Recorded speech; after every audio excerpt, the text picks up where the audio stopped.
ओम शांति। वर्तमान समय बाबा की साकार मूल्यों में, अव्यक्त मूल्यों में आत्म अभिमानी बनने की बहुत बाबा की शिक्षाप्रद बातें आ रही है। चलते फिरते, उठते बैठते, खाते पीते जिन्न के मुआफिक एक बाबा ही याद रहे, मैं आत्मा हूँ, मैं आत्मा हूँ, है ना। ये अंदर में टेव लगाते।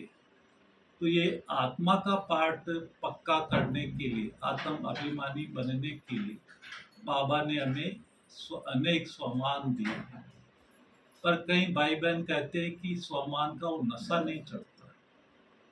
नशा कब चढ़ता है?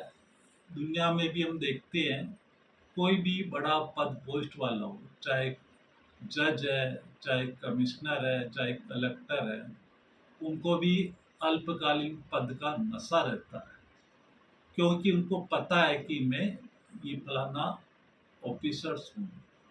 तो यहाँ भी हम बार बार बाबा ने हमें स्वमान दिए। चिंतन करने की बात है कि ये स्वमान किसने दिए। वो तो कलयुगी गवर्नमेंट ने दिए है, यहाँ सर्वशक्तिवान परमात्मा ने दिए।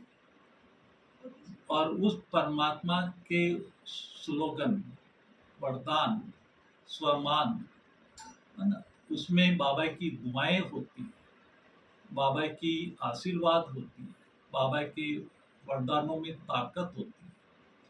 तो यहाँ स्वमान देने वाला कौन है? जो तीनों कालों का ज्ञाता है, परमात्मा स्वयं बच्चों को ये स्वमान देती है। तो हमारे अंदर उस स्वमान की जागृति आती रहे, उसके लिए बाबा ने कहा बार बार समृद्धि का पानी दो और स्थिति की धूप दो। तो जितनी बार हम इसका चिंतन करेंगे तो उतना नशा चढ़ेगा। कई बार ये नशा क्यों नहीं चढ़ता है कि हम कई बार हमसे कोई बड़े होते हैं तो उनके इम्प्रेशन में आ जाते हैं, और जब हम इम्प्रेशन में आ जाते हैं तो अंडरस्टूड है कि इम्प्रेशन में आना अर्थात हमारी आंतरिक शक्तियाँ खर्च होना, आंतरिक शक्तियों से हम कमजोर हो जाते हैं, किसी के प्रभाव से प्रभावित हुए। तो फिर अगर हम स्वमान का अभ्यास करें, कितनी बार हम अपने को स्वमान की माला भी पहना दें, तो नशा नहीं चढ़ता। इसीलिए स्वमान का नशा कब चढ़ता है? जब हम लगाव, झुकाव, प्रभाव, मनमुटाव, टकराव से मुक्त हो और अपने आप को ही हम मान दें कि मैं कौन हूँ।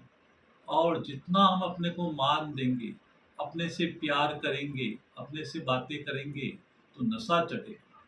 हम अपने से बातें भी नहीं करते हैं, मान लेने की इच्छा रखते हैं, प्यार लेने की इच्छा रखते हैं। तो ये बात संकेत करती है कि जो लेने वाला है वो पहले से खाली है। तो जो अंदर से खाली है, तो खाली के लिए कहा जाता है खाली चना बाजे गना। तो वो आत्मा आंतरिक सुख अनुभव नहीं कर सकती। तो स्वमान का अभ्यास तभी हम कर सकते हैं कि एक हमारा यर्थ का लीकेज बंद, यर्थ देखना, बोलना, सोचना, है ना, वो बंद। और जो बाबा ने हमें स्वमान दिए हैं, जैसे आज भी बाबा ने कहा अटल, अखंड और एक रस के अभ्यासी वही अकाल तख्त नसीम बन सकते हैं, वही भविष्य सिंहासन के आसनदारी बन सकते हैं। तो इस तरह से हम जब एक रस अवस्था में एक बल, एक भरोसा, एक निश्चय, इस आधार पर हम चलते हैं, तो ऑटोमेटिक वो स्वमान का नशा हमारे अंदर बढ़ने लगता है और अंदर से हमारी आंतरिक शक्तियाँ बढ़ने लगती हैं और उसका रिफ्लेक्शन चेहरे से प्रकट होने लगता है। तो इस तरह से जितना हम अपने से बातें करेंगे, मैं कौन, मैं कौन, मैं कौन। और दूसरी बात, जब हमारे अंदर आत्मिक बल बढ़ जाता है, नशा बढ़ जाता है, तो ये शक्तियाँ ऑटोमेटिक समस्याओं का, बीमारियों का नाश करने लगती है। तो उसको संकल्प से सिद्धि होने लगती है, उसको प्राप्ति का अनुभव होने लगता है। मन वांछित किसी आत्मा को अगर आप प्राप्ति करा दे, सामने वाली आत्मा ये कहने लग जाए कि आपके सानिध्य में आने से हमें खुशी, शक्ति, पर्टिकुलर कोई चीज़ की प्राप्ति हुई है, तो उस आत्मा का नशा और बढ़ जाता है।